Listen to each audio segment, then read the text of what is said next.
বাংলাদেশের একসময়কার জনপ্রিয় চলচ্চিত্র নায়ক মান্নাকে আপনারা প্রায় সবাই চেনেন। বাংলা সিনেমাগুলোতে অত্যন্ত জনপ্রিয়তা অর্জনকারী মান্নার মৃত্যুর অনেক বছর পরও তার জনপ্রিয়তা রয়ে গেছে দর্শকদের হৃদয়ে। বাংলাদেশের ঢালিউডের শক্তিশালী অভিনেতাদের কথা বলতে গেলে সবার আগে চলে আসে জনপ্রিয় অভিনেতা মান্নার কথা। তবে আজকের ভিডিওতে সিনেমা প্রেমী দর্শকদের জন্য রয়েছে দারুণ একটা সুখবর।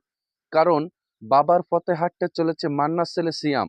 নতুন এক সিনেমায় অভিনয় করতে প্রস্তুত তিনি। আর অন্যদিকে বাংলা নাটকের জনপ্রিয় নাট্য অভিনেত্রী হচ্ছেন জান্নাতুল সুমাইয়া হিমি।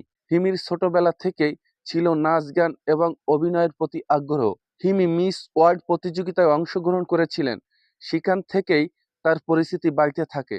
এরপর একের পর এক নাটকে অভিনয় করতে দেখা যায় হিমিকে। তবে বর্তমান সময়ে নাটকের কাজ নিয়ে বেশি ব্যস্ত হয়ে পড়েছেন এই অভিনেত্রী। জনপ্রিয় এই অভিনেত্রীকে নিয়ে এবার সামনে চলে এলো একটি সাড়া ফেলে দেওয়ার মতো খবর। সম্প্রতি জানা গেছে মান্নার ছেলে সিয়ামের বিপরীতে নায়িকার চরিত্রে অভিনয় করতে দেখা যাবে জনপ্রিয় নাট্য অভিনেত্রী এই সুন্দরীকে। হিমিকে সিয়ামের সঙ্গে বেশ ভালোই মানাবে এমন প্রত্যেক আশা করছেন। সিয়াম এবং হিমির ছবি সুপারহিট হবে, খুব শীঘ্রই সিনেমার কাজ শুরু করে দেবেন এমনটাই জানিয়েছে প্রযোজক। ছবির গল্প কাহিনী এবং নতুন অভিনেতাদের নিয়ে দারুণ একটি চমক আসতে চলেছে সিনেমা প্রেমী দর্শকদের মাঝে।